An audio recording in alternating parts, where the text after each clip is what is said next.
হেরু খালি আঙ্গুল উঁচা করে সব চালাক হয়ে গেছে। একসাথে যারা বলেন তো আল্লাহু আকবার। বেশি রাত্র করব না, আমি আপনাদেরকে নিয়ে দীর্ঘ সময় দেব না, একটু ঘটনাটা শেষ করে আপনাদেরকে নিয়ে দোয়া করতে চাই। মালিক ইবনে দিনার আল ইরাকি বসরি তিনি যায় দেখেন গাছের নিচে আল্লাহর বান্দা নামাজ পড়ে, সালাম দিলেন, আসসালামু আলাইকুম রাহমাতুল্লাহ, সালাম দিয়ে তিনি বসে গেলেন। মালিক মুহাম্মদ ইবনে হারুন সমরকন্দি নামাজ শেষ করার পরে তিনি সালাম ফিরাইয়া তিনি উত্তর দিলেন, ওয়ালাইকুম আসসালাম রাহমাতুল্লাহি ওয়া বারাকাতুহু। আল্লাহর বান্দা পরিচয় কি, কি জন্য আপনি মিসকিনের কাছে আসছেন? বলে আপনার নাম কি? মুহাম্মদ ইবনে হারুন সমরকন্দি। বলে হ্যাঁ। বলে আপনার পরিচয় কি?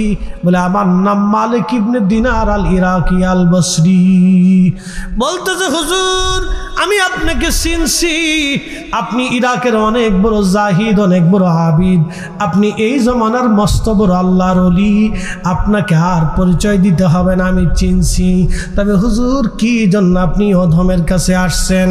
বলে আল্লাহর বান্দা আজকে 2 রাত ভরে আল্লাহর দরবারে কথা হচ্ছে আমার, আল্লাহ আমারে জানাইছে এই বছর সমস্ত হাজিদের গুনাহ মাফ হয়েছে, সবার হজ কবুল হয়েছে, কিন্তু তোমার গুনাহ মাফ হয় নাই, তোমার হজ কবুল হয় নাই। মুহাম্মদ ইবনে হারুন সমরকন্দি চোখের পানি ছেড়ে দিয়ে কেঁদে বলল, হুজুর সর্বনাশের কথা শুধু এইবার না, এবার দিয়ে 40 বছর ধরে আমি শুনতেছি, প্রত্যেক বছর হজ শেষ হয় একজন করে আল্লাহর ওলি আসে, আবদাল এসে আমারে সংবাদ দিয়ে যায়, সবাইরে আল্লাহ মাফ করছে কিন্তু আমারে মাফ করে নাই। সবার হজ কবুল হয়েছে রে, আমার হজ কবুল হয় নাই। সবার ক্ষমা হয় কিন্তু আমার ক্ষমা হয় না, সবার মাফ হয় কিন্তু আমার মাফ হয় না। হুজুর 40তম বছরে আজ আপনি বলে গেলেন, 40 বছর ধরে 40 জন আল্লাহর ওলি আমাকে বলে গেছে সবার মাফ হয় কিন্তু আমার মাফ হয় না।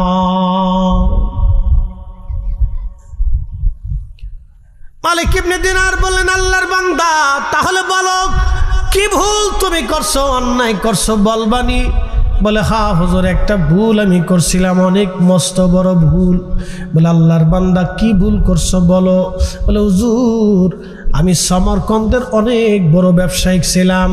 বলে দিয়ে যায় আমাদের বাংলাদেশ, তারপরে অনেক মস্ত বড় একটা দেশ আছে ভারত, ভারতের পরে আরও একটা মস্ত বড় দেশ আছে পাকিস্তান, পাকিস্তানের পরে আরও মস্ত বড় একটা দেশ আছে আফগানিস্তান, তারপরে একটা দেশের নাম উজবেকিস্তান।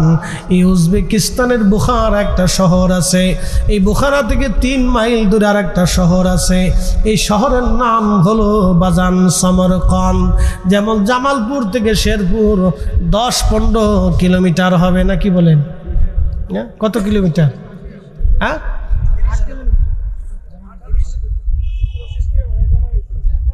আচ্ছা ধরেন 30 কিলো ধরেন, 16 না? তো আমার এটা হিসাব আছে তো, আমি তো গাড়ি চালাই না, একটা মোটামুটি হিসাব আছে আর কি, 16-20 এরকমই ধরেন আর কি। তো বেশি দূরত্ব না, কিন্তু মোটরসাইকেল টান দিলে তো আধা ঘন্টার দরকার। হ্যাঁ এরকমই। তো 3 কিলোমিটার দূরত্ব, একটা এলাকা বুখার আর একটা সমরকন্দ। তো এই সমরকন্দে বাড়ি ছিল মুহাম্মদ ইবনে হারুন সমরকন্দি, উজবেকিস্তান। তিনি বলতেছেন আমি শহরের অনেক বড় ব্যবসায়িক ছিলাম, তৎকালীন সময়ে আমার 7,000 স্বর্ণ মুদ্রা ছিল, বর্তমান সময়ে হাজার হাজার কোটি টাকা হবে। মুহাম্মদ ইবনে হারুন সমরকন্দি রাহমাতুল্লাহ আলাইহি তিনি বলতেছেন 8,000 স্বর্ণ মুদ্রা, অনেক বড় ধনী, 12 জন দাসীবাদী নিয়ে আমার বিরাট বড় জমিদারি ছিল। হুজুর আমি মধু পাইছিলাম, নেশা করতাম আমি নেশা। শাবানের শেষ রাত, রমজান আসবে শাবানের শেষ রজনী, আমি এই শেষ রাত্রিবেলা আমি মধু পান করে বাড়ি আসলাম।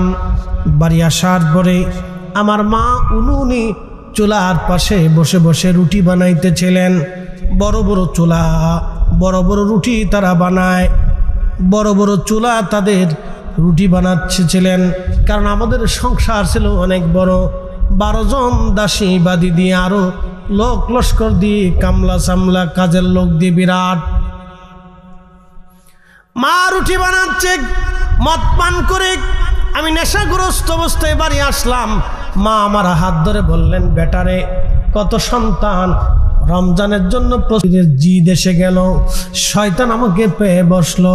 আমি মারে হাত দিয়ে থাপ্পড় মারতে লাগলাম, ঘুষি মারতে লাগলাম। আমার দেশে কত যুবক মাকে মারে, বাবাকে পিটায়, বাংলাদেশে আছে না নাই? হাজার হাজার সন্তান মাকে মারে, বাবাকে পিটায়, হাজার হাজার সন্তান মায়ের গায়ে আঘাত করে। আপনাদেরকে বলে দিলাম, যদি আপনাদের সমাজে এরকম ছেলে থাকে যারা মাকে মারে, বাবাকে আঘাত করে, ওরে সমাজ থেকে জুতা দিয়ে বাইরে গ্রাম থেকে বের করে দেবেন। এই কথা বলেন না কেন? জোরে বলেন। এগুলো নীরব জুলুম, আমার দেশে এগুলি নীরব জুলুম চলতেছে। সমাজ থেকে জুতা দিয়ে বাইরে গিয়া গ্রাম থেকে আলাদা করে দেবে। প্রিয় উপস্থিতি, ও সমাজের সার পোকা, কীট পোকা, উই পোকা, ও সমাজ ধ্বংস করবে, গ্রাম ধ্বংস করবে, এটা বেয়াদব। বন্ধু আমার সমরকন্দি বলতেছে, হুজুর আমি আমার মাকে মারতে লাগলাম, ঘুষি দিতে লাগলাম। মা আমার হাত ধরলেন, আমাকে আরো মারাগাম্বিতভাবে বকাঝকা শুরু করলেন। মায়ের রাগ শুনিয়া আমার আরো জিদ চেতে গেল। হুজুর আমি আমার মাকে জাপটে ধরে নিয়ে আগুনের চুলার মধ্যে ফেলে দিলাম।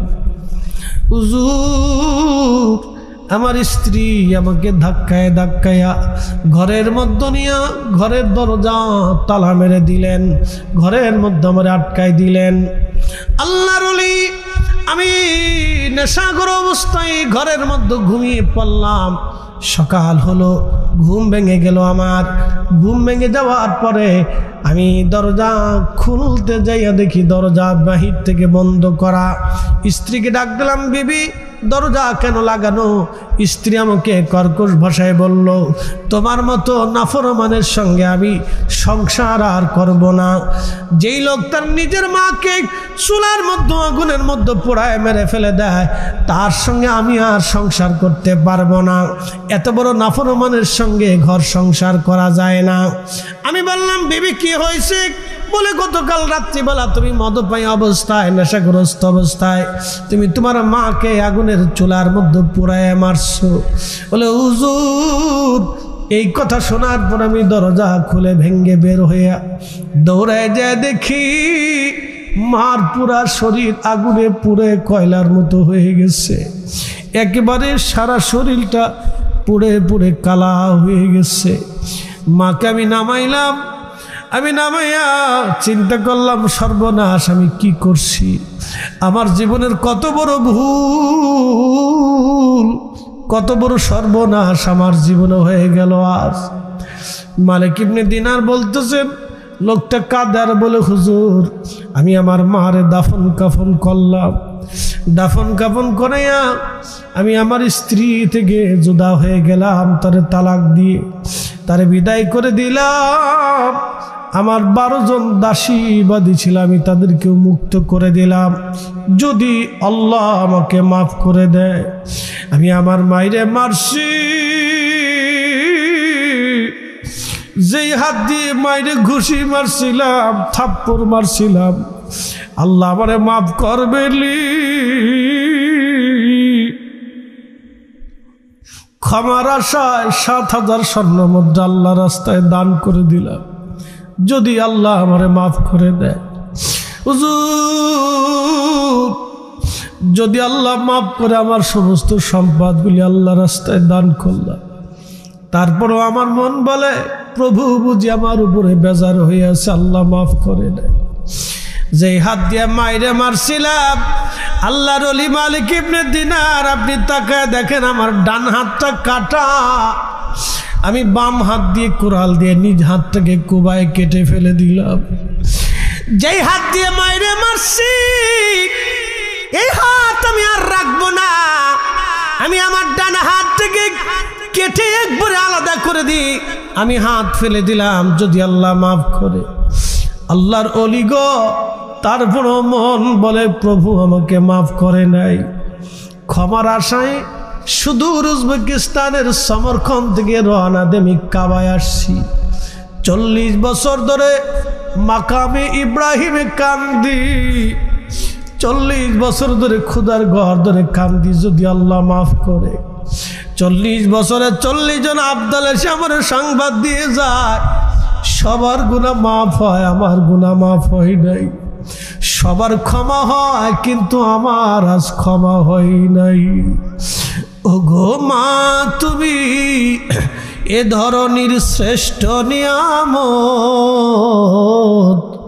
তোমারই পদতলে রয়েছে জান্নাত, তোমারই পদতলে রয়েছে জান্নাত।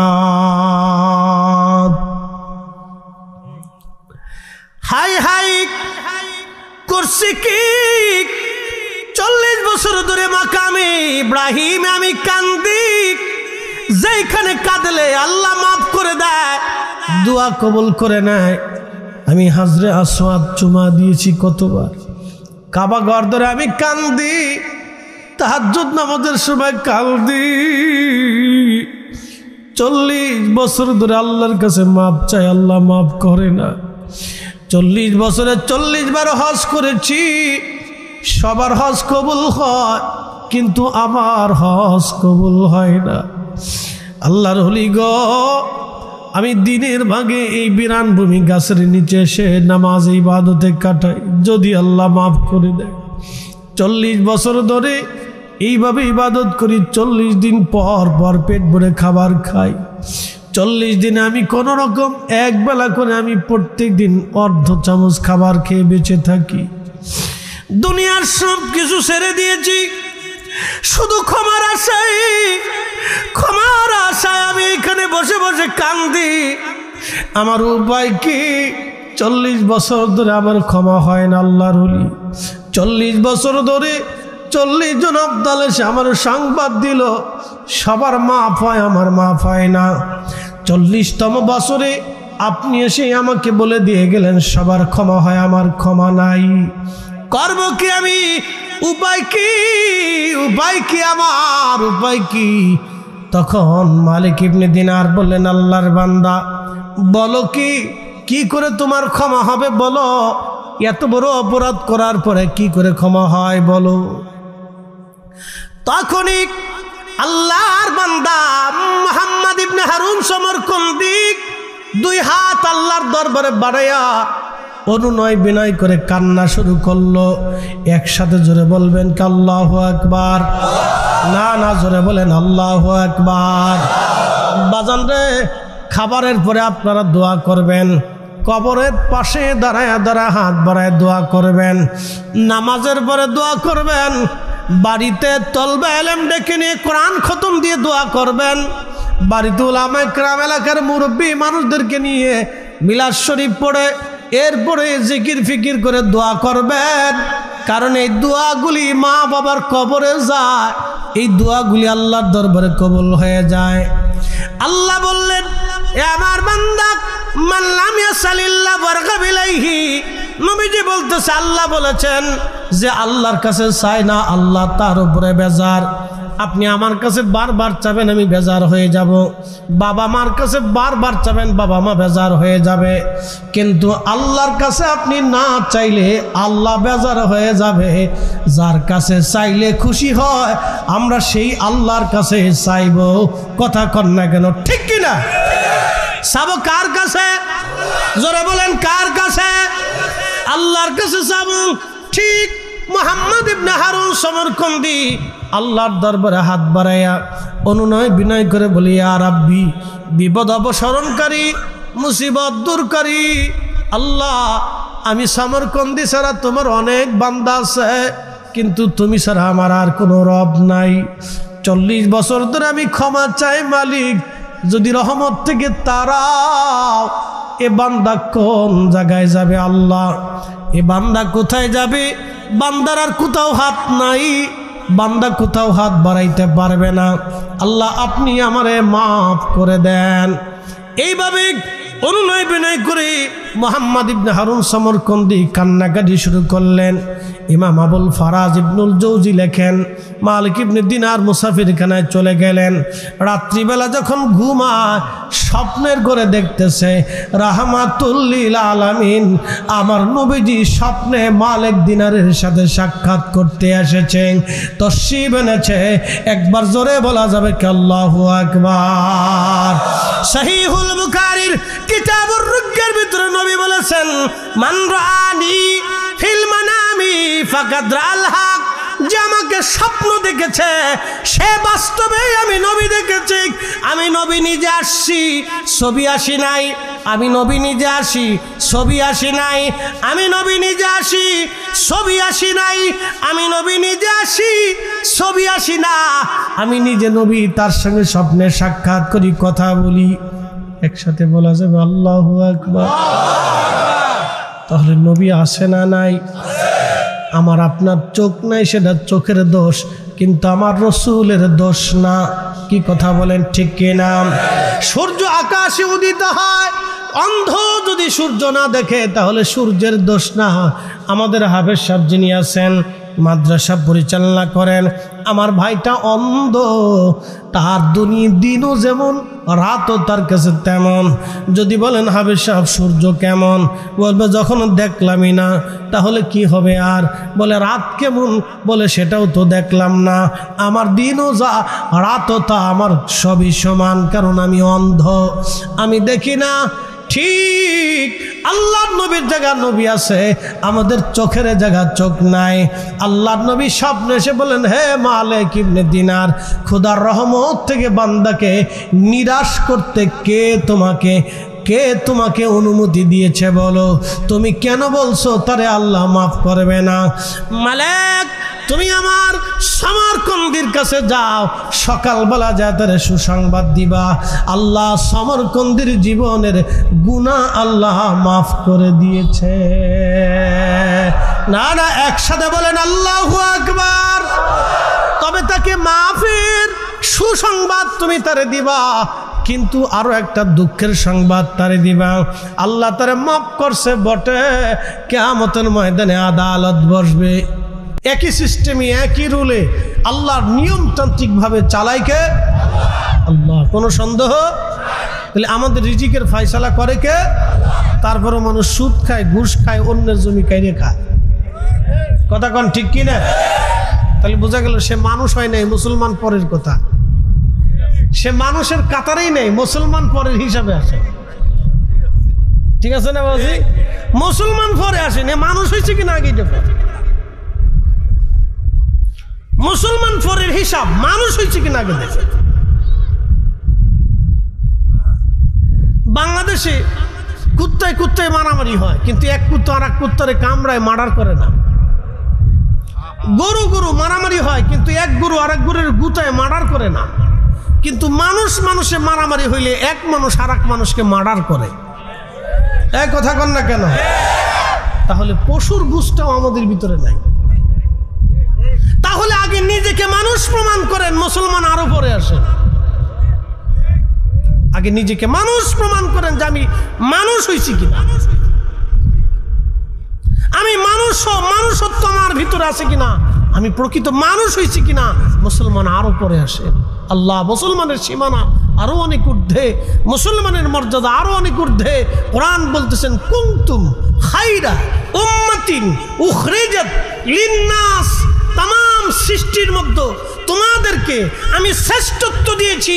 শ্রেষ্ঠত্বের উচ্চ আসনে আমি আসীন করেছি। তাম উম্মত থেকে তোমাদেরকে 70 গুণের মর্যাদা আমি রব তোমাদেরকে মর্যাদাবান করেছি। এই উম্মতের মর্যাদা দেখে সমস্ত নবীরা বলেছিল, ইয়া রাব্বি, আমাদেরকে আখিরি নবীর উম্মত বানিয়ে দেন। ঈসা রুহুল্লাহ আলাইহিস সালাম কিতাবধারী নবী হওয়ার পরও, 4 জন বিশিষ্ট রসুলের মধ্যে একজন রসুল হওয়ার পরও তিনি বারবার বলতেন, ইয়া রাব্বি, আমাকে আখিরি নবীর উম্মত বানিয়ে দেন, উম্মত বানিয়ে দেন, উম্মত বানিয়ে দেন, উম্মত বানায় দেন। দোয়া করতে করতে আল্লাহ রাজি হয়ে গেলেন, ঈসা নবীকে এই নবীর উম্মত বানিয়ে দিলেন। তো এই উম্মতের দাম কত হতে পারে? আরে মানুষ আগে হন, মুসলমান পরে হন। এই উম্মতের এত মর্যাদা আল্লাহ দিয়েছে, এই উম্মত নিজের মর্যাদা নিজে বোঝে না, মসজিদের জুতা চুরি করে খায়। হ্যাঁ, মসজিদের জুতা চুরি করে, মাহফিল থেকে জুতা চুরি করে নিয়ে। আমি একবার বাটার এক জোড়া জুতা কিনছি, তখন ছাত্র বয়সে ওয়াজ নসিহত করি। আমার ফরিদপুরে এক ওয়াজে গেছি, 1500 টাকাতে জুতা কিনছি, তখন আমি ওয়াজ করার পরে 300 টাকা দিত। তো বুঝতেছেন কত আগের কথা। 200 টাকাও দিত, আবার অনেকে কত হুজুর চলে যান, পরে দেখা করবেন। আর জীবনে দেখা হয় নাই। তো ভাবছি কিয়ামতের মাঠে দেখা সাক্ষাৎ হবে। তো যাই হোক, অনেক কষ্টের 1600 টাকার 1500 টাকার জুতা, বাটার জুতা কিনে নিয়ে জুতা জোড়া নিচে রেখে ওয়াজ করছি, কান্নাকাটি করলাম, একটু দোয়া খায়ের করলাম। শেষে নামে দিয়ে আমার জুতাই নাই। পরে কানে ধরে তওবা করছি, আর জীবনের দামি জুতা পরে মাহফিলে যাইতাম না। আজকে 150 টাকার জুতা পাই দিয়েছি। হ্যাঁ, যা দেখেন প্লাস্টিকের এক জোড়া জুতা লয়ে যেতে যাই, তো নিয়ে যাই, অসুবিধা নেই, কোনো দুঃখ নেই। না, কোনো দুঃখ নাই। সবাই চিন্তা করে যে হুজুরের সব দামি, হুজুরের জুতা এলাকা। আমি ওই দিন চালাক হয়ে গেছি। আমি পরে বলছি না, আর জুতা দামিটা কিনতাম না। আমরা এই অবস্থা। প্রিয় শেরপুরবাসী, কথাগুলি শুনে দোয়া করে বাড়ি যাবেন। কেন দোয়া করবেন আমি একটু পরে বলতেছি। রাস্তাঘাটে অনেক ভাইয়েরা বসে আছেন, দাঁড়িয়ে আছেন, হাঁটতেছেন। বন্ধুরে, কত মানুষকে আমরা কাফন দাফন করায়া কবরে বিদায় জানাইছি। আহা, আজকে আসার সময় ঢাকায় জাম বেঁধে গেল। ওই বাইপাইল সাভার এলাকায় বিরাট বড় জাম, শ্রমিকরা আন্দোলন করতেছে। ঘুরে ধামরাই দিয়ে কালামপুর দিয়ে ভিতর দিয়ে ঢুকে তারপরে আসছি, যার কারণে আসাটাও দেরি হয়ে গেল। ঘুরে আসার সময় গ্রামের ভিতরে দেখি বিরাট বড় জানাজা। সবাই টুপি মাথায় দিয়ে পাঞ্জাবি গায়ে দিয়ে জানাজা পড়ে আল্লাহর বান্দাকে বিদায় দেওয়ার জন্য সবাই আজ রেডি হয়ে গেছে। কিন্তু কারোই চিন্তা নাই কবরে সে কি প্রশ্নের জবাব দিবে। কিছু সময় পরে তার কবরে প্রশ্নের জবাব আসবে, কারো হিসাব নাই। বন্ধু, রাস্তায় বসে থেকে কোনো লাভ হবে না, হেঁটে হেঁটে কোনো লাভ হবে না। প্রিয় ভাই আমার, জান্নাতের বাগানে বসেন, বসলেই আপনার আখিরাতের চিন্তা আসবে, নতুবা আখিরাতের মুক্তি বিরাট বড় কঠিন হয়ে দাঁড়াবে। কথা বলেন ঠিক কিনা? শেরপুরের মুসলমান, কুরআনুল কারীমে আল্লাহ পাক বলতেছেন, মায়ের রেহেমের ভিতরে আল্লাহ 40 দিন পর্যন্ত এই পানিটাকে রিফাইন করেন। তারপরে আরো 40 দিন রক্তপিণ্ডটা রিফাইন করার পরে গোশতের টুকরা হয়। এই গোশতের টুকরাটা আরো 40 দিন রিফাইন করার পরেই আল্লাহু আকবার, তার একটা মানব দেহের একটা আকার আকৃতি আসে। এরপরে আমার আল্লাহ রাব্বুল আলামিন 120 দিনের মাথায় রুহু নামক ইঞ্জিনটা রুহের জগৎ থেকে এনে মায়ের পেটের ভিতরে আমার আল্লাহ আমাদের বডির মধ্যে ইঞ্জিনটা আল্লাহ ফিট করে দেয়। একবার জোরে বলা যাবে কি আল্লাহু আকবার? তাহলে বলেন, সেজদা হবে কার জন্য?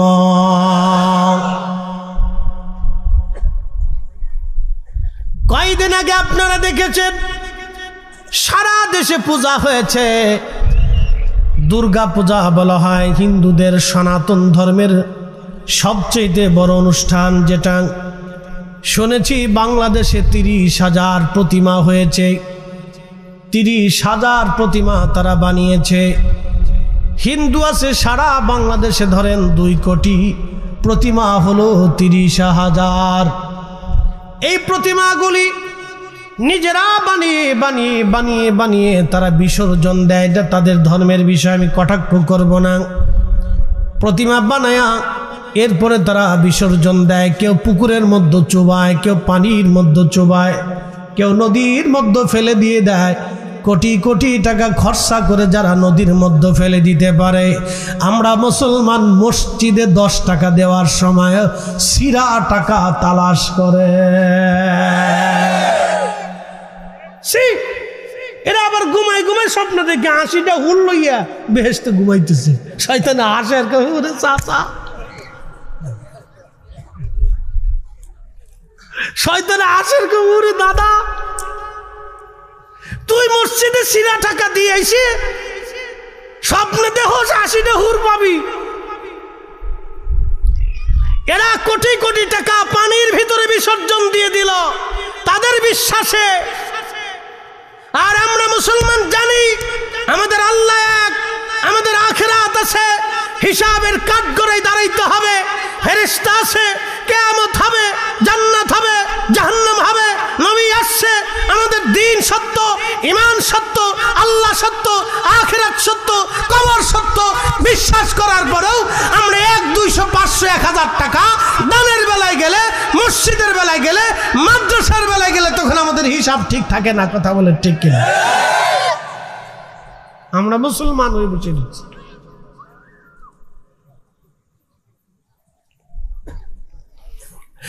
তেলের গাড়ি তেলে চলি,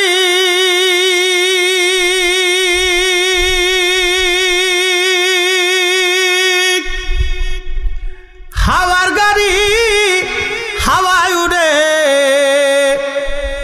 বিনা তেলে চালায় গাড়ি নবী সুলাইমান। আমরা সেই মুসলমান, আমরা সেই মুসলমান, ঠিক কিনা?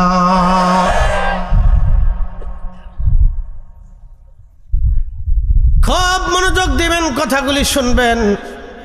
শেরপুরের মুসলমান, ওই মায়ের রেহেমের ভিতরে আমি বড় হতে লাগলাম। যখন 120 দিন সময় হয়ে যায় মায়ের রেহেমে, 4 মাস, ঠিক তখনই রুহু নামক ইঞ্জিনটা আল্লাহ রুহের জগৎ থেকে এনে মায়ের পেটের মধ্যে আল্লাহ ফিট করে দিলেন।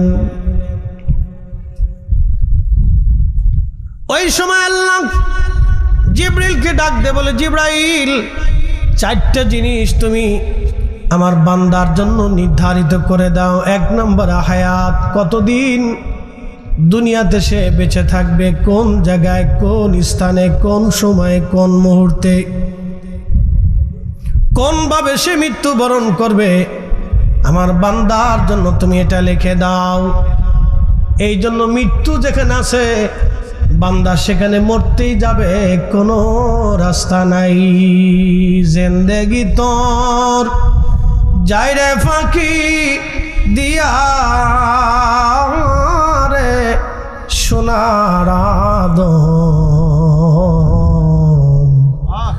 জিন্দেগি তোর যায় ফাঁকি দিয়া। ও আদম রে,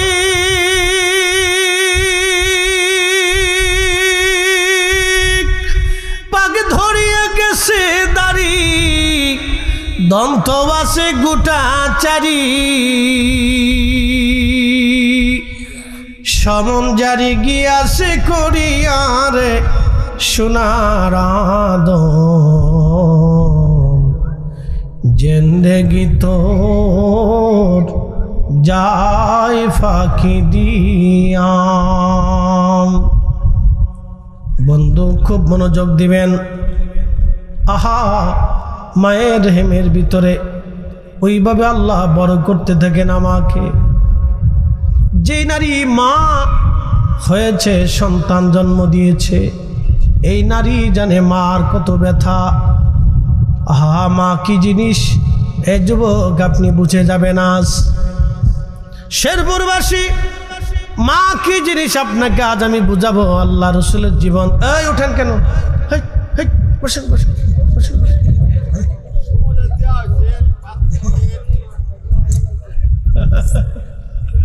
সুযোগ নাই, সুযোগ নাই। না না, উঠলে বিপদ। পেশাবে ধরছে নি না, যদি পেশাবে ধরে তাহলে ছুটি দিব। হাসা কথা কইতে তাহলে এক আঙ্গুল উঁচা করবে, আর যদি বাথরুমে ধরলে তাহলে দুইটা উঁচা করবে। যে হুজুর দুই জায়গায় ঝামেলা, পেশাবে ধরলে এক জায়গায় ঝামেলা, আর বাথরুমে ধরলে হলো দুই জায়গায় ঝামেলা। মনে রাখবেন, পেশাব না করলে বাথরুম হয় না, আর বাথরুম করলে পেশাব করতে হবে, পেশাব করলে বাথরুম না করলে চলে, কিন্তু বাথরুম করলে পেশাব আসবে। এই জন্য দুই আঙ্গুল দুই জায়গায় ঝামেলা, আর এক আঙ্গুল উঁচা করলে এক জায়গায় ঝামেলা। ঠিক আছে? তো কারো যদি অসুবিধা হয় তাহলে এক আঙ্গুল উঁচা করবে, একটাই যদি ধরে, আর যদি দোনোটাই ধরে বসে তাহলে দুই আঙ্গুল, তা আমি ছুটি দিয়ে দেব। তাহলে আস্তে আস্তে চলে যেতে হবে, কিন্তু লাড়াছাড়া করা যাবে না। আপনার বসাই রাখতেছি, কিয়ামতের মাঠে আপনার সাথে আমার দেখা হবে। সেই দিন আপনি বলবেন, হুজুর জোর করে বসাই রেখে আপনি আমার উপকার করছিলেন। প্রিয় ভাই আমার, পায়ে হাত ধরে বলতেছি, এই সময়টা দুনিয়াতে আমাদের জীবনে নাও আসতে পারে। কথা ঠিক কিনা?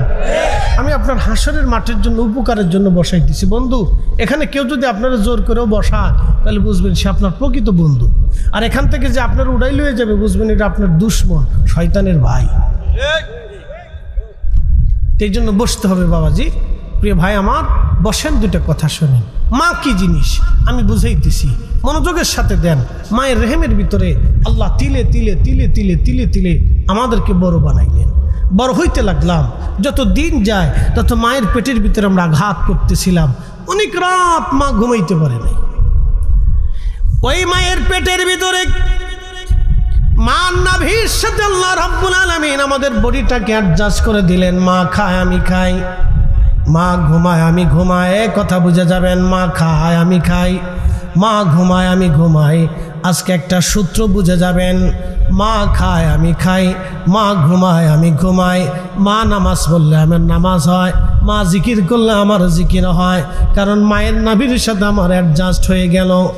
ডাক্তার বলে দিল, রোগীকে গাইনি বিশেষজ্ঞ মহিলা ডাক্তার মাকে ডেকে নিয়ে বলল, বোন আমার, আপনাকে এই মাছ খেতে হবে, আপনাকে ছোট মাছ খেতে হবে, সবজি খেতে হবে, দুধ খেতে হবে, ডিম খেতে হবে, পুষ্টিকর খাবার আপনাকে খেতে হবে। কারণ আপনার শরীরে পুষ্টি হলে আপনার বাচ্চার শরীরে পুষ্টি হবে। ভালো ভালো খাবার খেলে আপনার সন্তানের ব্রেন ভালো হবে, সুস্বাস্থ্য হবে, সুন্দর হবে। এই জন্য দুধ খাওয়া লাগবে, ডিম খাওয়া লাগবে, খেজুর খাওয়া লাগবে।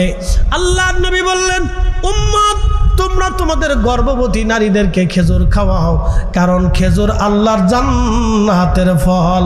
একবার জোরে বলবেন কি মারহাবা। আর আমার দেশের বেটিরা খায় ফুচকা, চটপটি, নাম দিছে বিসমিল্লাহ চটপটি হাউস। চটপটির দোকানদারের কাছে গেলে ভাবি আইসি দারুণ চটপটি খাবাইছি, ও খুশি। চটপটি খাওয়ার পরে শেষে চলে যায় গ্যাস্ট্রিকের দোকানে, ফার্মেসিতে যায়, কয় ভাইজান দেখ দিয়ে দেন শেখলো। মায়েরা, মহিলারা আসেনি না মরে গেছে? আসছে, কিছু আছে। দিনে বলে অনুষ্ঠান হয়েছে, আবেশা বলছে দিনে অনুষ্ঠান হয়ে গেছে। মহিলা দরকার আছে, মহিলাকে রোয়াজ নসে শোনার দরকার। এরা যেইভাবে স্টার জলসা দেখে, টেলিভিশন দেখে, সেইভাবে তো আমরা রোয়াজে কাজ হয় না। না, এই ওয়াজ শুনে টুনে চলে যায়, হুজুর যা কিছু এটা আমরা জানি, শেষ। মা বোনেরা, বাড়ি বসে ঘরে বসে যারা ওয়াজ শুনতেছেন আপনি শুনে নেন। মার পুষ্টি হইলে যদি সন্তানের পুষ্টি হয়, মা খাইলে যদি সন্তানের খাওয়া হয়, মা ঘুমাইলে যদি সন্তানের ঘুম হয়, মার স্বাস্থ্য ভালো হইলে, পুষ্টিকর খাবার খাইলে যদি সন্তানের পুষ্টি হয়ে যায়, তাহলে সন্তান পেটের ভিতরে নিয়ে মা গান শুনলে, টেলিভিশন দেখলে, নাচানাচি দেখলে, ছেলেটাও নাচানাচি নাচানাচি হয়। কথা কন, কথা কন।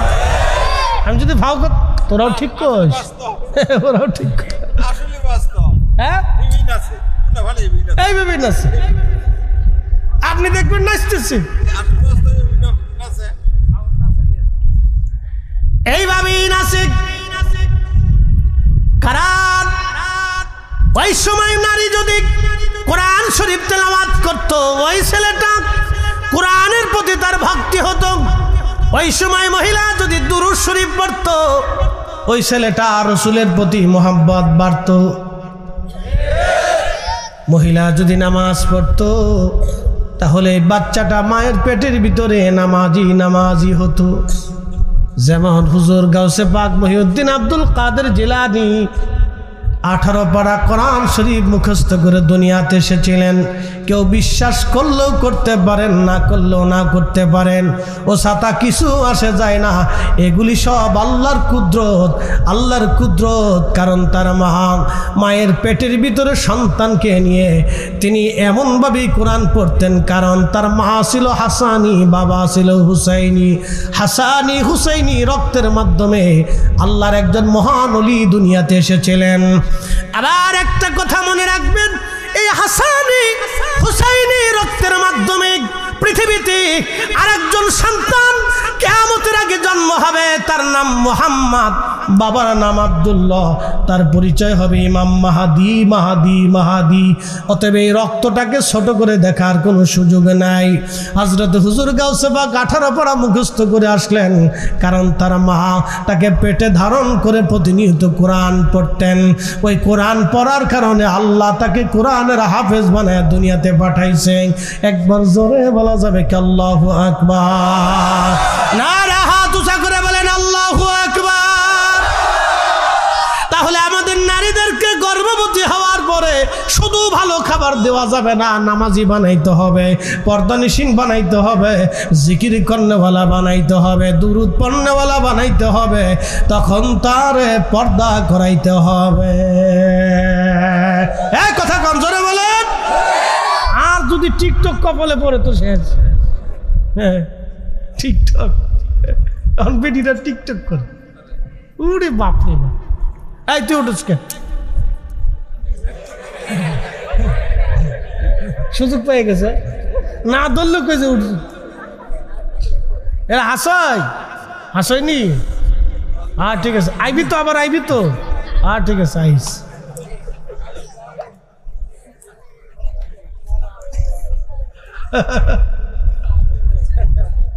বুঝছে।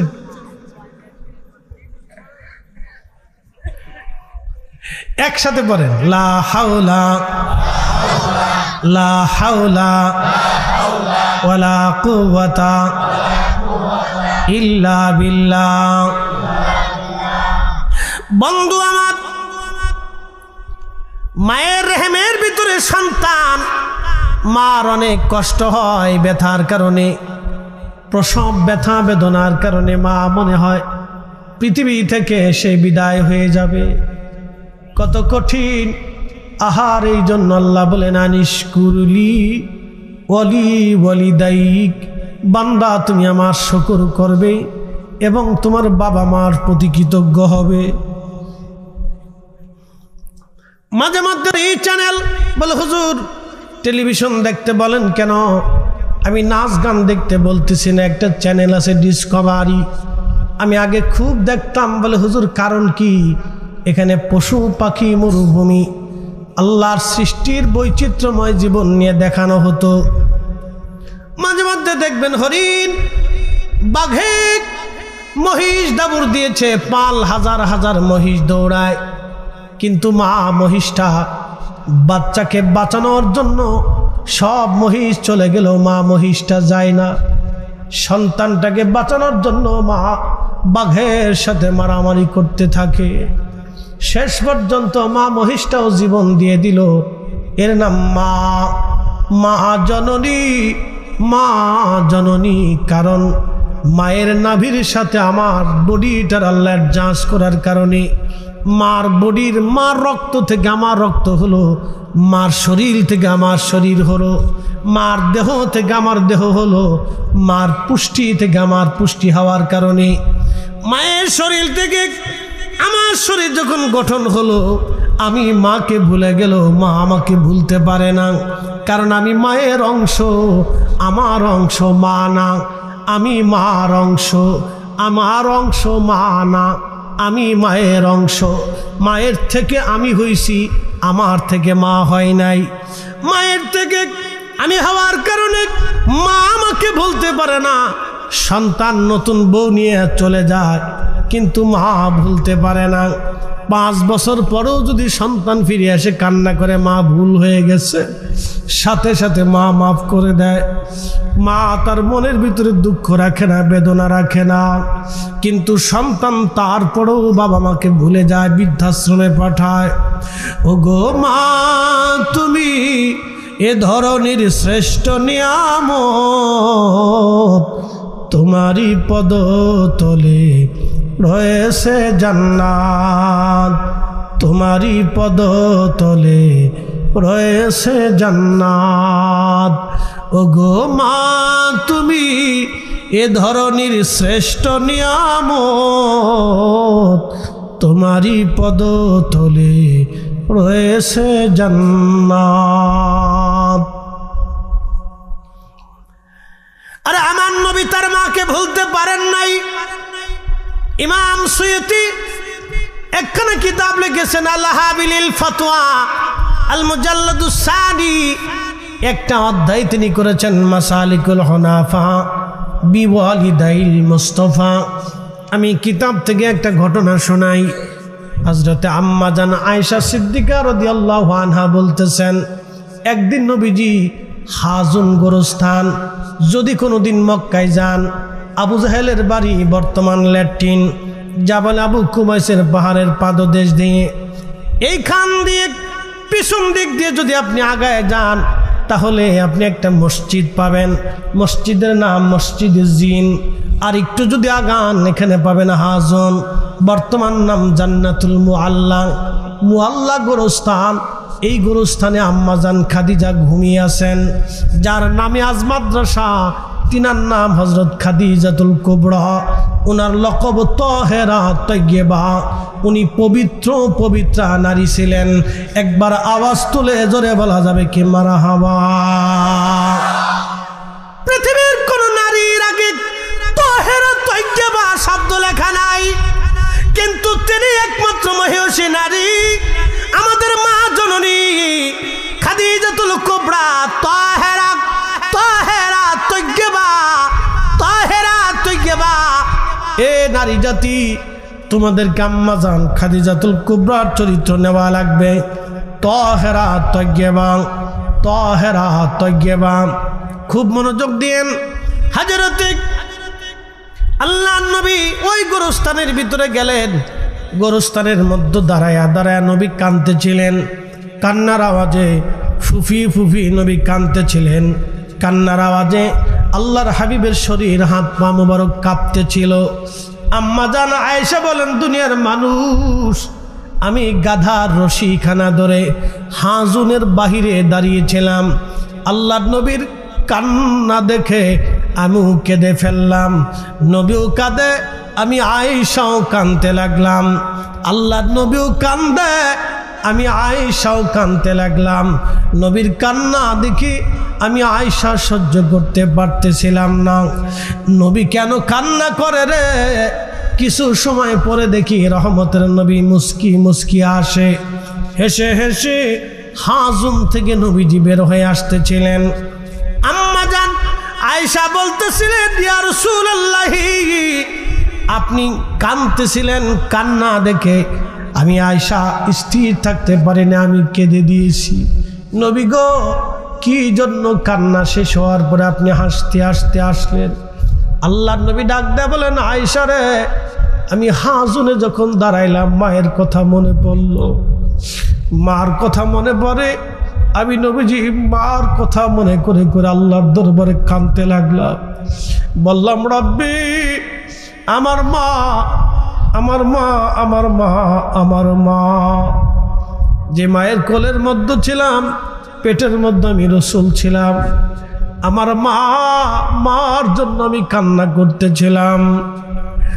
আল্লাহ রাব্বুল আলামিনের দয়া লেগে গেল আমার কান্না বন্ধ করার জন্য। আমার আল্লাহ আমার আব্বা এবং আম্মা দুইজনকে আমার সামনে উপস্থিত করাইলেন। আমি নবী তাদেরকে কালেমা পড়াইলাম। তারপরে আমার আল্লাহ তাদেরকে আমার কাছ থেকে আবার নিয়ে গেলেন। আমি এই খুশিতে হাসতে হাসতে বের হয়ে আসছি যে আমার আব্বা আম্মাকে আমার আল্লাহ আমার সামনে জিন্দা বানাইয়া আমার কালেমা পড়াইয়া আমার উম্মতের দলভুক্ত বানাই দিয়েছে।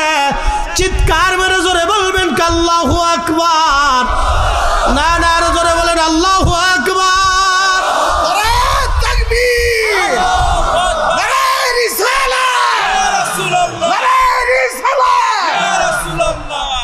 তিনি রাহমাতুল লিল আলামিন, রাহমাতুল লিল আলামিন। ইমাম সুয়ুতি লিখতেছেন এখান থেকে বোঝা যায় নবীর আব্বা আম্মা দুইজন আল্লাহর জান্নাতি জান্নাতি জান্নাতি জান্নাতি। কাজী নজরুল এই জন্য তিনি চমৎকার করে লিখলেন, শ্রেষ্ঠ নবী দিলাম রে। কষ্ট হচ্ছে? চলবে চলবে, হাত উঁচু করে বলেন তো চলবে। শ্রেষ্ঠ নবী দিলাম রে তরিয়ে নিতে রোজ হাসুরে, শ্রেষ্ঠ নবী দিলাম রে তরিয়ে নিতে রোজ হাসুরে, পথ না ভুলি তাই তো দিলে পাক কুরআনের বাণী।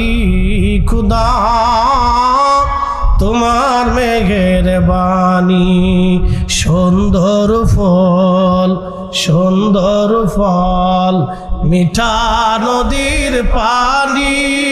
খুদা তোমার মেহেরবানি, খুদা তোমার মেহেরবানি। আল্লাহুম্মা সাল্লি আলা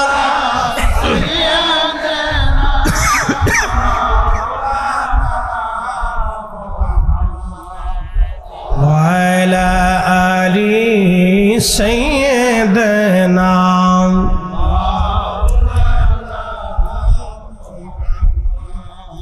বন্ধু আমার, শেরপুরবাসী মা কি জিনিস এটা বোঝানোর জন্য আমি এ পর্যন্ত নিয়ে নিলাম। নবীজি হাজনে কেঁদে কেঁদে মার জন্য বুক ভাষায় কাঁদতেছিলেন। আল্লাহর নবী রহমতের নবী নিজের মাকে ভুলে যান নাই। যুবকরে একটা ঘটনা শোনাবো। বিশ্ববিখ্যাত একজন আল্লাহর ওলি ছিলেন, তার নাম মালিক ইবনে দিনার। যারা অলিতে বিশ্বাসী আপনারা জানেন, অলি ছাড়া এই দেশে ইসলাম আমরা পাই নাই। আল্লাহর প্রকৃত অলিদের মাধ্যমে আমরা ইসলাম পেয়েছি। চির সত্য কথা,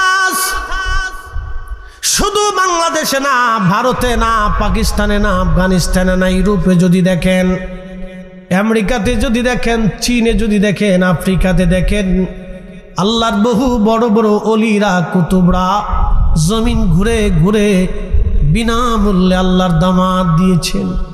আজকে আপনারা আমাকে এখানে এনেছেন, কিছু হাদিয়া দিবেন, সুন্দর করে মন সাজাইলেন, মাইক আনলেন, পোস্টারিং করলেন, দাওয়াত করলেন। কিন্তু এমন দিন ছিল অলিরা এই জমিনে কালেমার দাওয়াত ঘুরে ঘুরে ঘুরে ঘুরে দিয়েছে। কোনোদিন খাবার খাইছে, কোনোদিন খায় নাই।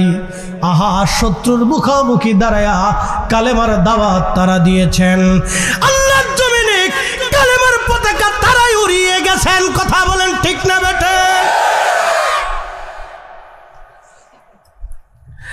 বিনামূল্যে নিঃস্বার্থভাবে জমিনে রক্ত ঝরিয়ে কালেমার পতাকা তারা উড়িয়ে গেছেন। শুধু খানকার পীর ছিলেন না, তসবিহ হাতে নেন নাই, তলোয়ার হাতেও নিয়েছিলেন। শাহাদাতের অমীয় সুধা পান করে তারা এই জমিনে কালেমার দাওয়াত দিয়েছেন। এই জন্য কথা মনে রাখবেন, আহা, শাহাদাত বড় অমীয় জিনিস। এই জন্য আপনি যদি দেখেন ফিলিস্তিনের মুসলমানেরা আজকে তারা শাহাদাতের পেয়ালা নিচ্ছে, শহীদ হচ্ছে, কিন্তু জালেম ইহুদি দাজ্জালের সৈনিকদের সামনে তারা মাথা নত করে নাই। এখনো তারা মাথা উঁচু করে বেঁচে আছে। কথা বলেন ঠিক কিনা?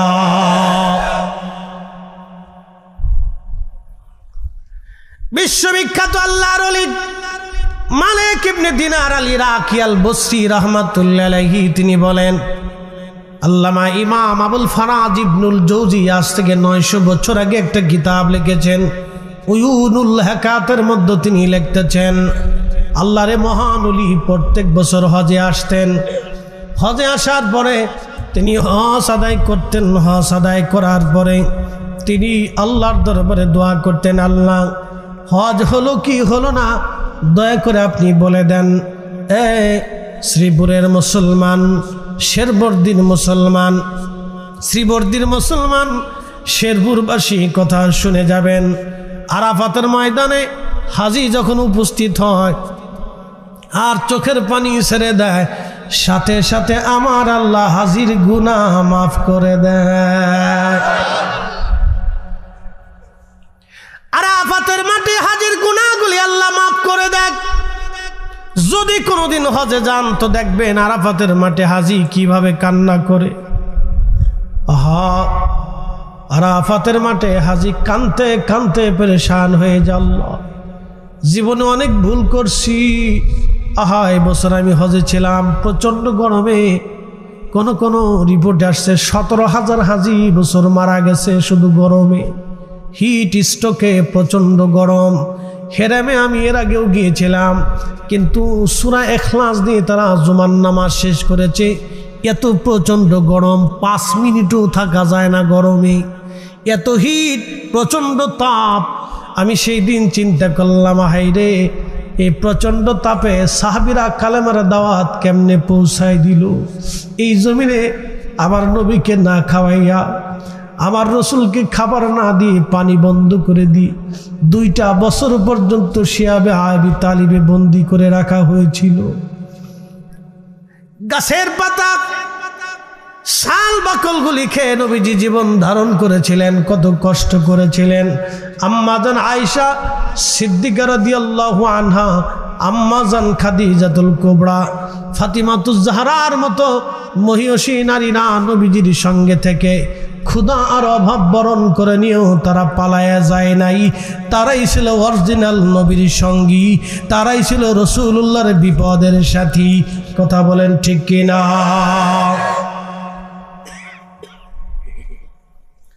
শেরপুরবাসী মালিক ইবনে দিনার আল ইরাকি বলতেছেন, আমি হজ শেষ করার পরে যখন হজের কর্মকাণ্ড সব শেষ হয়ে গেল, জামারাতে পাথর মারা শেষ, একেবারে বিদায়ী তাওয়াফ আমি করে ফেললাম। বিদায়ী তাওয়াফ, হজের আনুষ্ঠানিকতার সব শেষ, বিদায়ী তাওয়াফ। রব্বে কারিমের দরবারে বললাম, ইয়া রাব্বি, হজ তো শেষ করে ফেললাম, কার হজ হলো কার হজ হলো না এটা তো আর বলতে পারি না। আল্লাহ আপনি দয়া করে বলে দেন কার হজ হয়েছে কার হজ হয় নাই। হযরতে মালিক ইবনে দিনার আল ইরাকির কাছে আমার আল্লাহ পাক সংবাদ পাঠাইলেন। রাত্রি তিনি ঘুমানো স্বপ্নে আল্লাহ বলে দিলেন, মালিক রে, সবার হজ কবুল করেছি, সবার গুনাহ মাফ করেছি, কিন্তু একজনের গুনাহ আমি আল্লাহ মাফ করি নাই, একজনের হজ আমি আল্লাহ কবুল করি নাই। কয়জন? জোরে বলেন কয়জন? এখানে সবাইরে যদি 50,000 টাকা করে দেওয়া হয় আর একজনকে যদি না দেওয়া হয় তাহলে সে কেমন কষ্ট পাবে? বিরাট কষ্ট পাবে। ঠিক সবার গুনাহ মাফ, কিন্তু একজনের মাফ নাই। মালিক ইবনে দিনার রাত্রিবেলা আবার ঘুমের মধ্যে চিন্তা, আল্লাহ ওই লোকটা যদি আমি হই তাহলে আমার জীবন বরবাদ হয়ে যাবে। রব্বুল আলামিন, কে সেই লোক যার গুনাহ মাফ হয় নাই? হজে আসার পরে যার গুনাহ মাফ হলো না, এই হতভাগা লোকটা কে গো আল্লাহ, দয়া করে বলবানি। পরে রাত্রে আল্লাহ বলেন, মালিক রে, তোমার গুনাহ মাফ করছি, কিন্তু একজন রে মাফ করি নাই, তার নাম মুহাম্মদ ইবনে হারুন সমরকন্দি। আমি তার গুনাহ মাফ করি নাই, তার হজ আমি আল্লাহ কবুল করি নাই। মালিক ইবনে দিনারের ঘুম ভেঙে গেল। হেরেমে যায় তিনি তাহাজ্জুদ নামাজ পড়িয়া, ফজরের নামাজ পড়িয়া হেরেম থেকে বের হইয়া আহলুল মক্কা যারা ছিলেন, মক্কার বাসিন্দাদেরকে বললেন, মক্কার বাসিন্দারা রে, বলবা কি মুহাম্মদ ইবনে হারুন সমরকন্দি নামক কাউরে কি তোমরা চিনোনি? তার ঠিকানা তোমরা জানোনি? সব মক্কাবাসী বলল, হ্যাঁ আমরা তারে চিনি। আজকে 40 বছর ধরে মাকাম ইব্রাহিমে সারা রাত্র নামাজ পড়ে আল্লাহর ইবাদতে রুনাজারিতে জিকিরে ফিকিরে কাটায় দেয়। 40 বছর ধরে সে ইবাদত করতেছে মাকাম ইব্রাহিমে। সে অনেক বড় বুজুর্গ, অনেক বড় আল্লাহওয়ালা। মালিক ইবনে দিনার চিন্তায় পড়ে গেলেন, হায় হায়, এত বড় আল্লাহওয়ালা কিন্তু হজ কবুল হয় নাই। আমার দিকে তাকান, আজকে বুঝে যাবেন মুসলমান কারে কয়। সারা রাত্র নামাজ পড়ছেন, অজু নাই, নামাজ হবে? একসাথে বলেন হবে? যদি আজকে ওয়াজ শুনে চিন্তা করলেন ফরিদি হুজুরের ওয়াজ শুনলাম, তা আজকে আর বাদ যাবো না, মসজিদে কাটাবো। তো সুন্দর করে একবারে মসজিদে ঢুকছেন, যায় নামাজ একটা আনছেন, ফরিদি সাহেবের মতো মাথায় পাগড়ি বাঁধছেন, জুব্বা একটা গায়ে দিছেন, আতর টাতর লাগাইয়া সারা রাত মসজিদে নামাজ পড়লেন, কিন্তু অজু নাই। হবে? অজু ছাড়া যেমন নামাজ হয় না, সুদ ঘুষ খাইয়া অন্যের জমি আর টাকা মাইরে দিয়া নামাজে দাঁড়াইলেও নামাজ হয় না। এই কথা কর না কেন? কথা ক্লিয়ার না ভেজাল আছে? একবার ক্লিয়ার। ভেজাল আছে?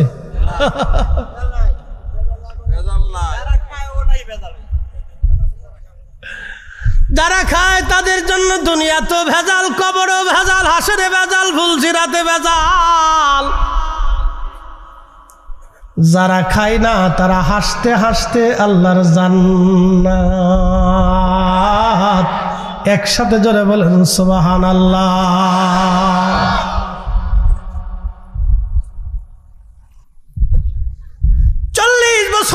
মাকাম ইব্রাহিমে নামাজ পড়ে, হজ কবুল হলো না, ক্ষমা হলো না। কিরে উড়ুসকে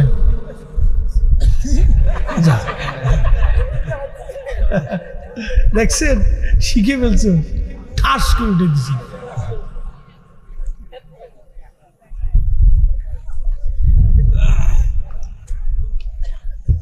না, সামনের কাতারে বসে রয়েছে, বিরাট মুসল্লি। আগামী দিন ওরা থাকবে, আমরা কবরে চলে যাব। ওদেরকে দরকার সামনে, বাচ্চাদেরকে সামনে বসাইতে হবে, কাছে বসাইতে হবে। শোনেন, আমি একদিন এরকম সামনে বসে বসে ওয়াজ শুনতাম। জীবনের লক্ষ্য উদ্দেশ্য যদি ঠিক না করেন তাহলে কিছু করতে পারবেন না। লক্ষ্য ঠিক রাখতে হবে, এটাকে বলে এম। সেনাবাহিনীর ট্রেনিং করা, যখন গুলি ছড়ে বলে এম ঠিক করো। এবার টার্গেট এমনভাবে করবা যে ট্রেগার টেনে দেবা, একবার ঢুম, বাস জায়গা মতো বসান দিয়ে চলে যাবে। বুলেট একবারে সোজাসুজি চলবে, ডান বাম হবে না। এম ঠিক থাকতে হবে, নিজের জীবনের এম ঠিক থাকতে হবে। আমি কি করব, কি হতে চাই, কি কথা কর না কেন?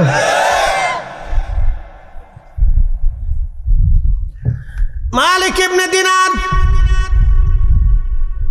হ্যাঁ বাবা বসে পড়ো, মর্দে মুজাহিদ, ঠিক আছে, বডিও ঠিক আছে।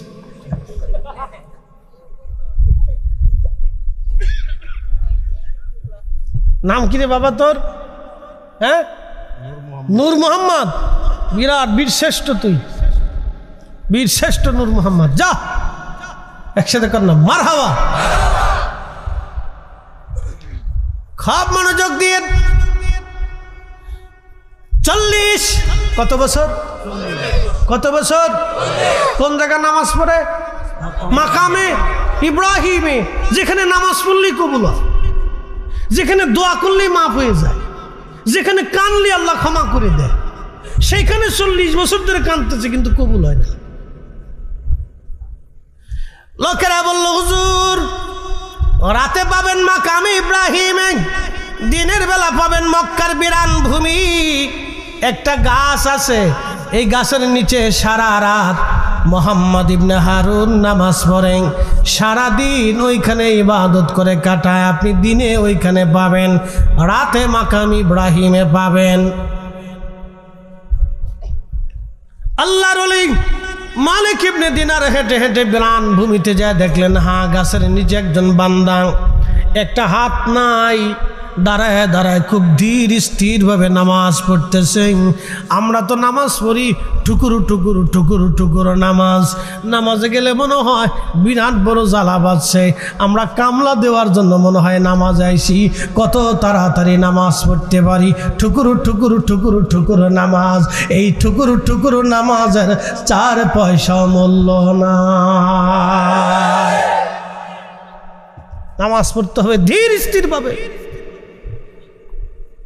আল্লাহকে সন্তুষ্ট করার জন্য আপনি এমন ভাবে দাঁড়াবেন যে আপনি আসামি, আপনি পাপী, আপনি আসামি, আপনি আল্লাহর আসামি, আপনি গোলাম, আপনি মনিবের সামনে দাঁড়িয়েছেন, আপনি প্রজা, আপনি মহারাজার সামনে দাঁড়িয়েছেন, যিনি রাজার রাজা, যিনি সম্রাটের সম্রাট, যিনি তামাম মুলকের বাদশা, তিনি সেই বাদশার সামনে আপনি দাঁড়িয়েছেন। বিনয়ের সাথে আপনাকে দাঁড়াইতে হবে। কিসের সাথে? বিনয়ের সাথে আপনাকে দাঁড়াইতে হবে।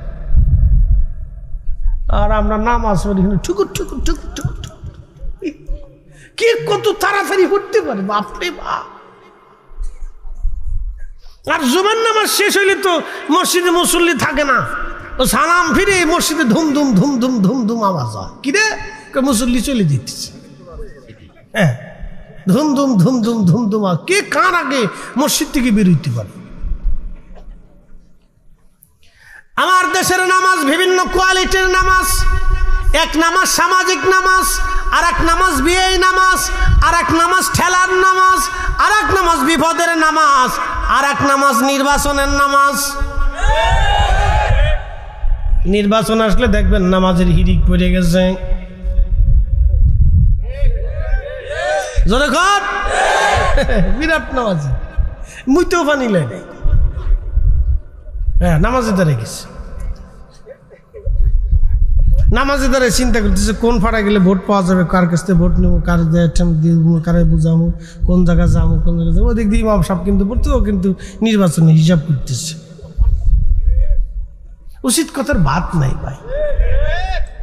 এই নামাজ দিয়ে আল্লাহকে পাওয়ার কোনো রাস্তা নাই, কোনো রাস্তা নাই।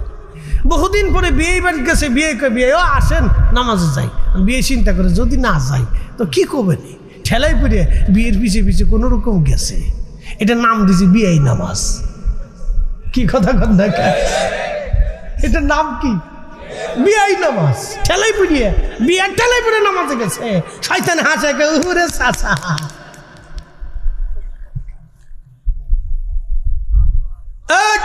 পিছন তো উঠে কে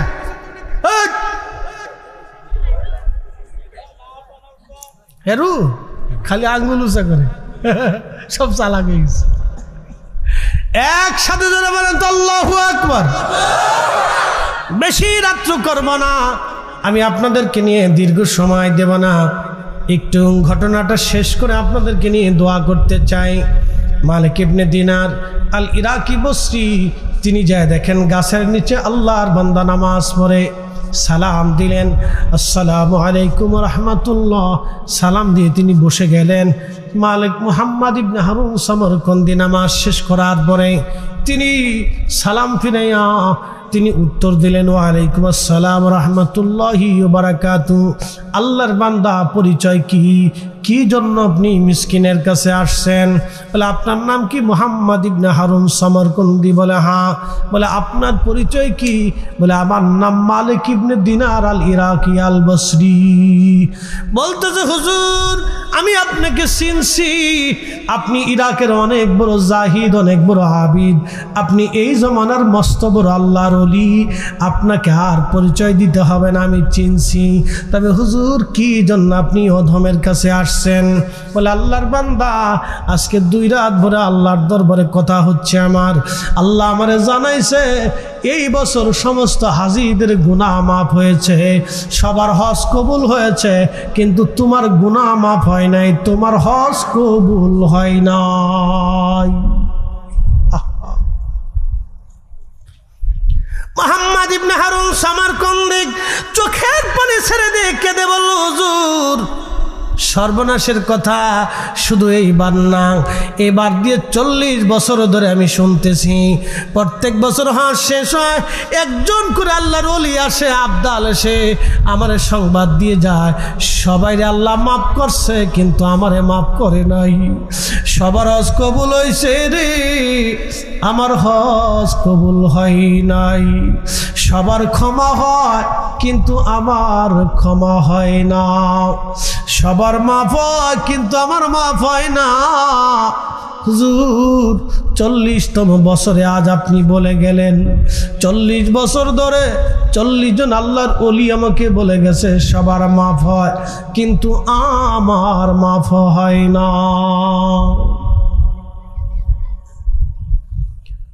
মালিক ইবনে দিনার বলেন, আল্লাহর বান্দা তাহলে বলো কি ভুল তুমি করছো, অন্যায় করছো বলবানি? বলে হ্যাঁ হুজুর, একটা ভুল আমি করছিলাম, অনেক মস্ত বড় ভুল। বলে আল্লাহর বান্দা কি ভুল করছো বলো?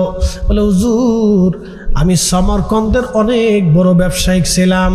বলে দিয়ে যায় আমাদের বাংলাদেশ, তারপরে অনেক মস্ত বড় একটা দেশ আছে ভারত, ভারতের পরে আরও একটা মস্ত বড় দেশ আছে পাকিস্তান, পাকিস্তানের পরে আরও মস্ত বড় একটা দেশ আছে আফগানিস্তান, তারপরে একটা দেশের নাম উজবেকিস্তান। এই উজবেকিস্তানের বুখারা একটা শহর আছে, এই বুখারা থেকে 3 মাইল দূরে আর একটা শহর আছে, এই শহরের নাম হলো বাজান সমরকন্দ। যেমন জামালপুর থেকে শেরপুর 10-15 কিলোমিটার হবে নাকি বলেন? কত কিলোমিটার? হ্যাঁ,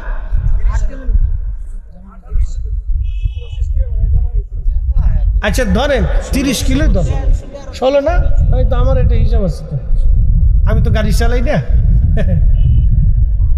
একটা মোটামুটি হিসাব আছে আর কি, 16-20 এরকমই ধরেন আর কি।